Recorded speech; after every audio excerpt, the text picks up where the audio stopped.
Hi there, welcome. I'm Bob Thompson, and I'd like to welcome you to the Philanthropic Planner program. We haven't been around for a while. People think that I'm on some island in the Caribbean or something, but welcome back. I've kind of missed the operation here for the last couple weeks, months, or years or whatever, but Philanthropic Planner program. We're approaching our 100th year of producing this program over the last 9 years, and we talk about a very very boring subject of philanthropy. Let me get that right. Who talks about philanthropy? Well, you got Crazy Bob, and he comes on the program every once in a while and does some crazy things. And what does Karen ask me a couple minutes ago? Are you going to do something crazy again? Well, yes, and I mentioned to Karen that our last program with the bicycles and the bike helmets and everything, that I used to call them friends, but I'm not sure whether I should say friends or former friends or whatever. And I was surprised that they even watch once in a while. They must have been surfing back and forth between Boston Red Sox losing and the Yankees losing, and everybody's losing. But hey, welcome. Why produce a program of Philanthropic Planner? It's for you and me as philanthropists. It's for advisors in philanthropy, professionals that are interested in responding to your questions about philanthropy and how can you give back to the community, and what form, and helping from the professional side. We don't like to talk about legalese and technical things, but I guess I'm criticized once in a while for getting into too much technical. But we want to simplify the process. We want to share with you what other people around the country and the globe actually are doing in the philanthropic arena, and understanding that there are a lot of ways of being philanthropic and giving back. Volunteering is a big part of that. But if we can share with you and simplify the complexity, you don't have to be a multi-millionaire to be a philanthropist. You and I can be philanthropic in our giving. We can do some planned giving. We can include charities that we're interested in our wills and in our living trusts. We can do a lot in the community, and I think the part of the program that I'm most interested in is to share, to talk, to have meaningful dialogue about the importance of philanthropy in our community, in our state, in the region, and the country, and again, I mentioned the globe. It's one that we take for granted. We take for granted the nonprofit sector in a lot of ways, but economically, just the nonprofit employment, the nonprofit impact on the economy is very, very surprising to a lot of people. There is a dynamic there that 10% of the employment out there are nonprofit related employment. So that's why I say we take it for granted. But what we also take for granted is how are these nonprofits funded? They're funded in a lot of different ways. If we look at last year, we kind of are getting back to the level of giving that we were in 2007 and 2008. We're getting back to that $330 billion a year. Last year, I think, is a figure. We're getting back to and approaching kind of a hurdle that we just can't get over. We're at 1.8, 1.9 and a fraction of our GDP in giving. Well, we need to get over that hump, get past that 2% GDP, and I want to talk about that a little bit later.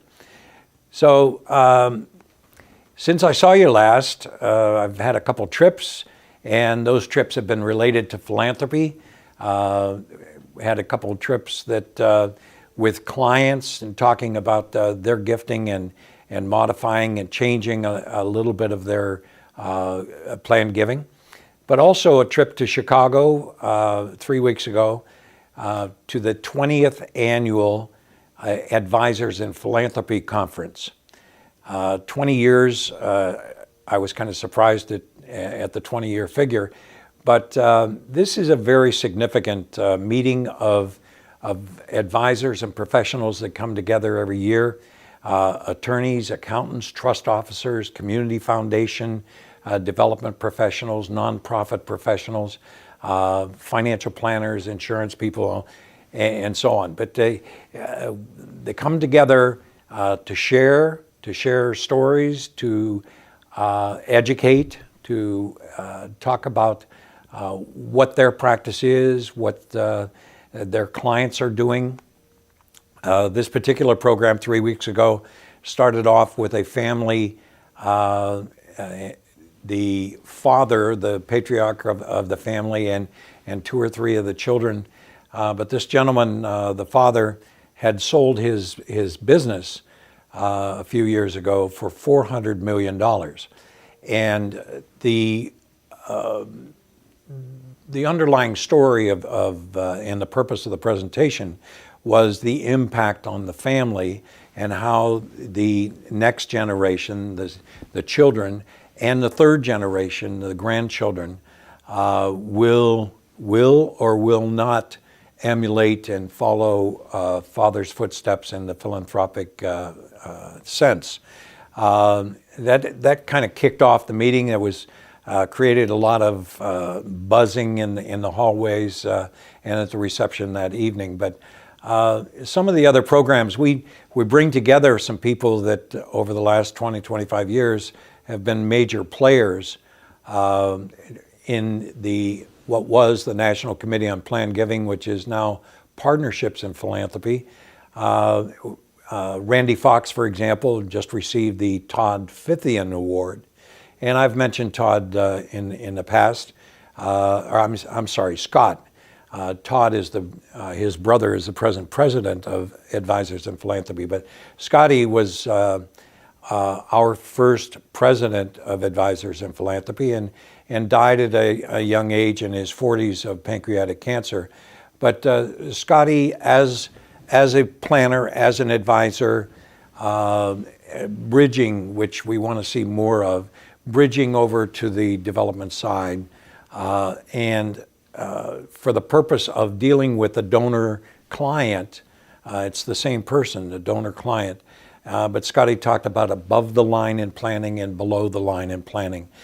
We have the emotional side in addition to the numbers, the tax, the number crunching side. So when we get below the line, it's important to understand the behavioral, what motivates people to give, what is different about a giving person versus someone that really doesn't know. So when we talk about the philanthropic program today, I hear a lot in my practice, and in Chicago, I hear from other advisors that are really saying similar things about saying to the advisor, the client, Bob, I would like to do more if I could. I would like to do more if I knew how. Well, the if I could really relates to capacity. Do I have the capacity to give during lifetime so that I can enjoy giving during my lifetime? That is a significant thing to give and to have a sense of accomplishment in that vein. But if I could is capacity. If I knew how, that's a completely different thing because we have people who I think are philanthropic, but they just don't know how to manifest and put those feelings into action. So if I knew how is, if I knew that I could get lifetime income at 6.7% in today's environment, that's a motivation. And at the same time not outlive that money at 6.7%, but at my passing, I help the charity that I want to support. That's a charitable gift annuity. And you may get mailers from your charities, from your alma mater, from the hospital or the museum or any of the charities out there. We get mailers all the time, and they talk about charitable gift annuities, but how do we really know how that might apply to my capacity and my needs? And I mentioned income as a retirement supplement kind of thing. But charitable gift annuities are a valuable way of benefiting charity. It's a win-win situation because, like I say, how many people have CDs and cash just sitting there making nothing, or afraid to get into the market to have dividends coming from their portfolio, and look at the alternative of 6.7%, and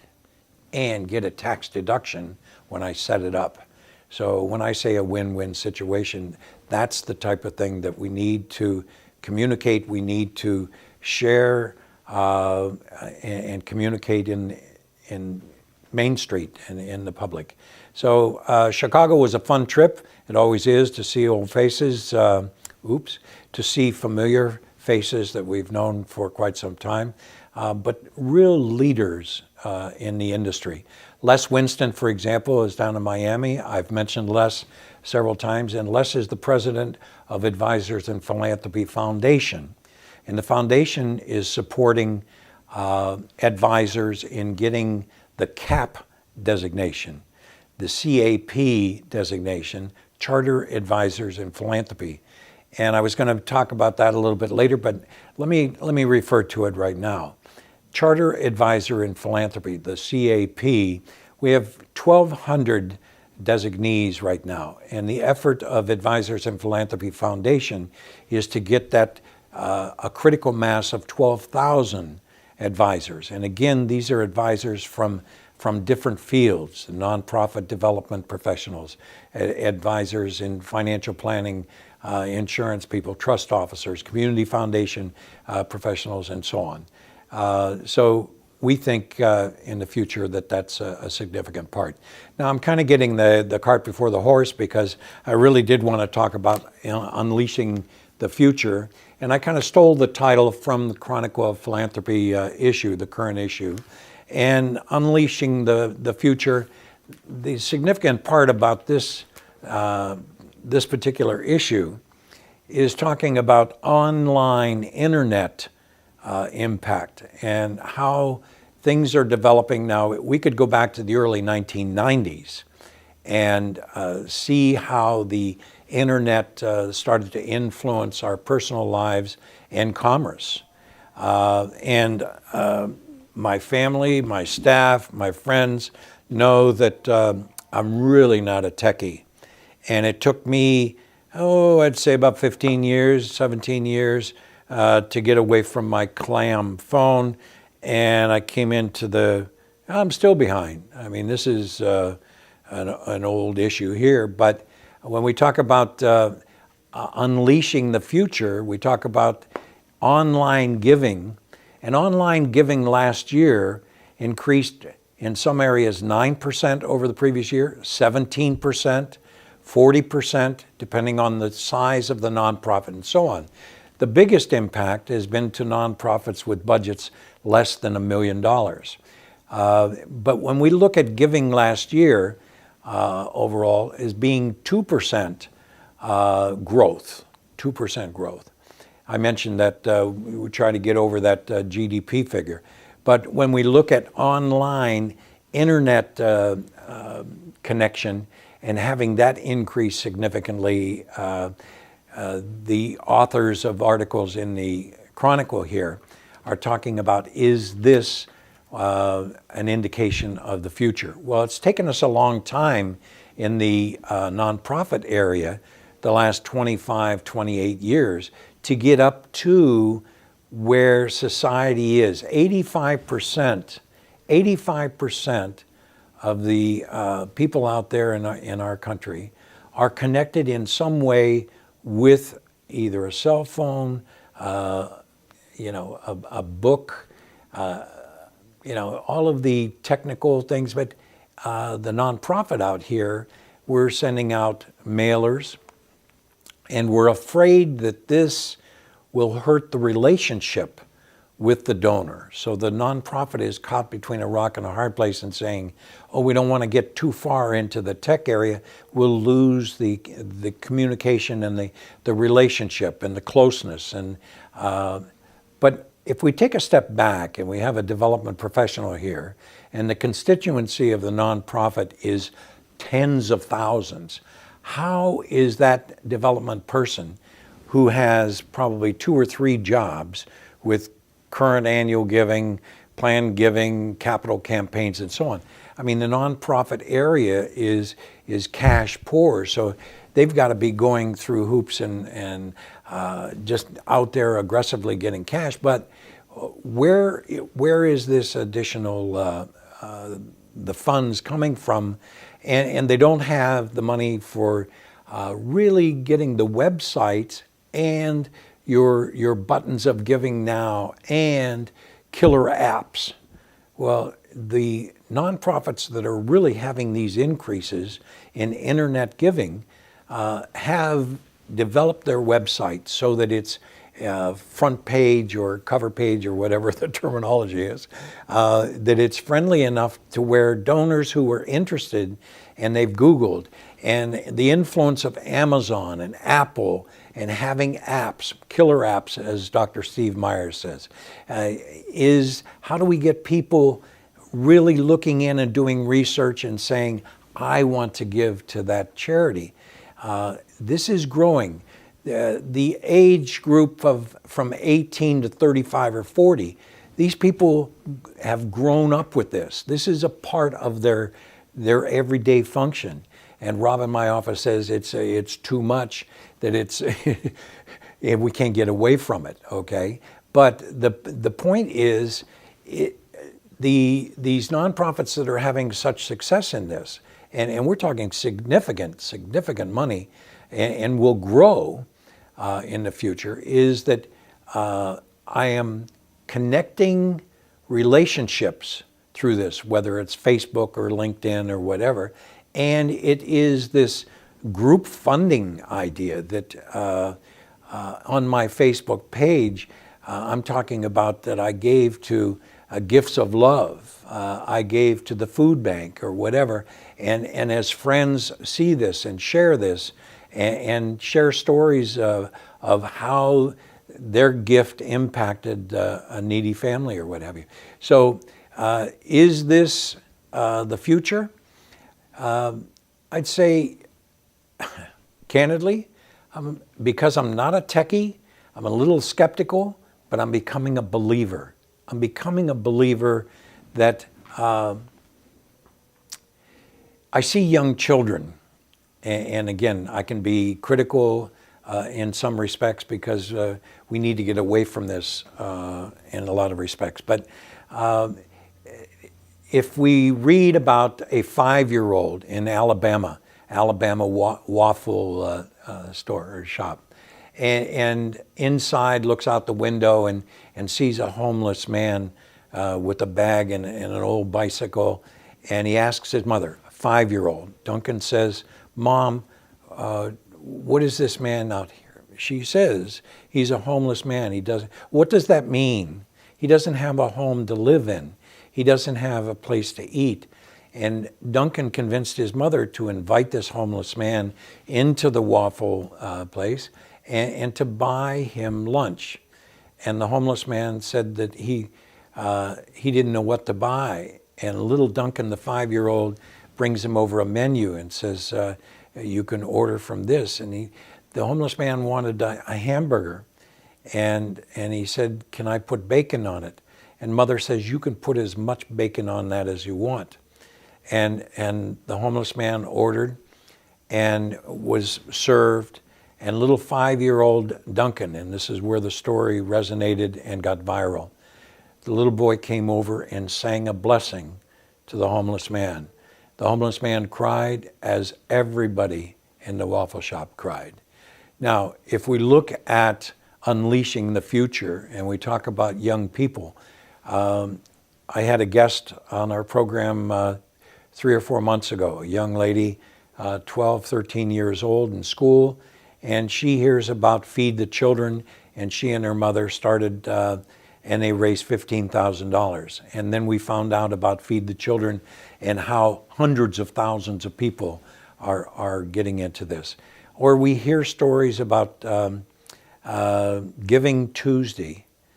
This came out of nowhere, but it kind of reflects this group funding idea in the internet. Giving Tuesday, we have a day set aside to give thanks. We have 2 days set aside, the Black Friday and Cyber Monday. We have these days that are dedicated to, one, giving thanks, and two, to buy at a discount, to go out there and shop until your legs fall off. And Giving Tuesday, Henry Timms, I believe is the gentleman's name, starts this idea. And in a very short period of time, they have over 27,000 partners. Now, a partner, I guess, is somebody that's participating in this Giving Tuesday. But this is in 68 different countries and raised last year $46 million, which was double the year before, and they're anticipating this figure getting up to $80, $100 million out of an idea that we set aside, and this year, December 1st of 2015, this year, is Giving Tuesday, and all over, people are, they get the juices going and saying, we can do this, we can do this. This is do something on Giving Tuesday. Well, how does that fit in with the internet? It is a group of people saying, hey, let's give $100 a month. Let's give $100 a month to a charity, and let's do it through the internet. Or $100 a month is too much. Let's give $100 a year. So if we had a lot of people in our community here that said, I'd like to give $100 a year, $100 a year, to Simsbury Community TV. And I did it on a monthly basis of $8.50. And I put it on PayPal or some automatic. Think of the impact of providing information to the community in a lot of different ways, finding out about the government and our council, finding out more about our education, finding out about sports and following these things. But it's that type of thing that we can have an impact. And this internet stuff, I think, is going to be in the future. So if we look at the University of Indiana, the Lilly Family School of Philanthropy, and how that's growing in teaching and training and degrees, even to PhD level in the area of philanthropy. But when we think about this year, we think planning or gifting, will increase 4.9%. Next year, 2016, increase 5%. Now remember, if our GDP is only increasing 2.4%, and we have this growing thing over here of 5%, maybe 6%.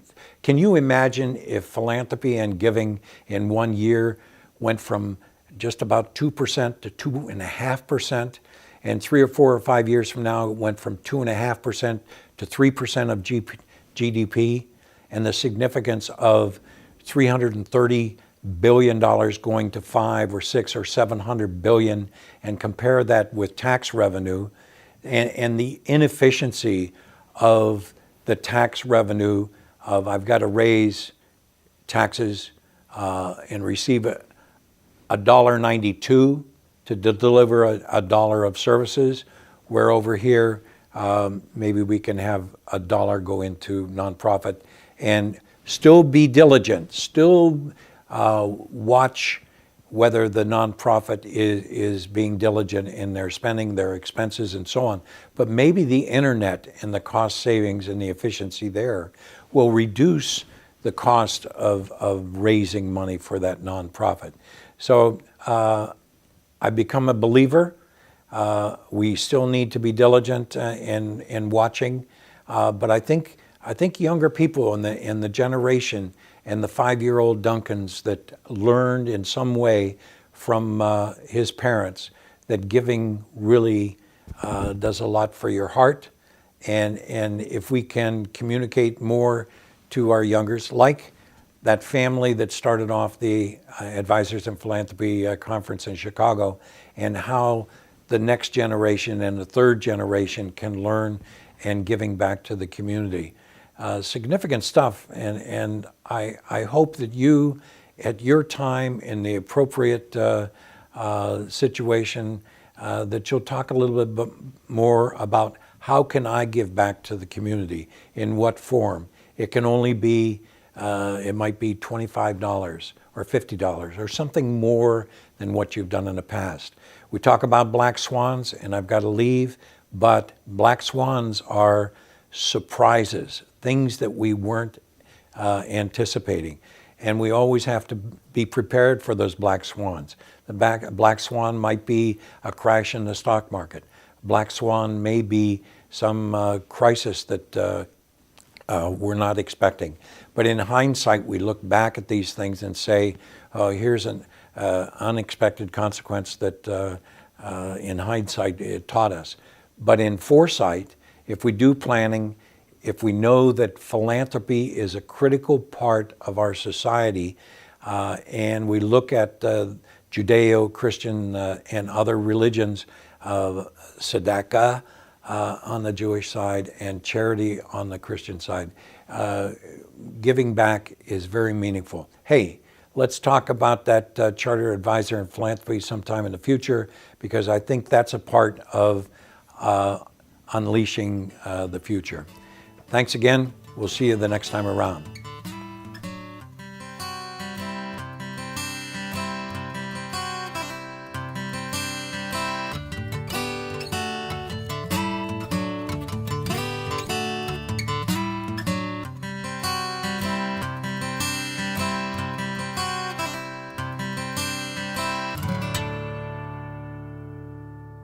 Funding for Simsbury Community Television is provided in part by contributions from viewers like you.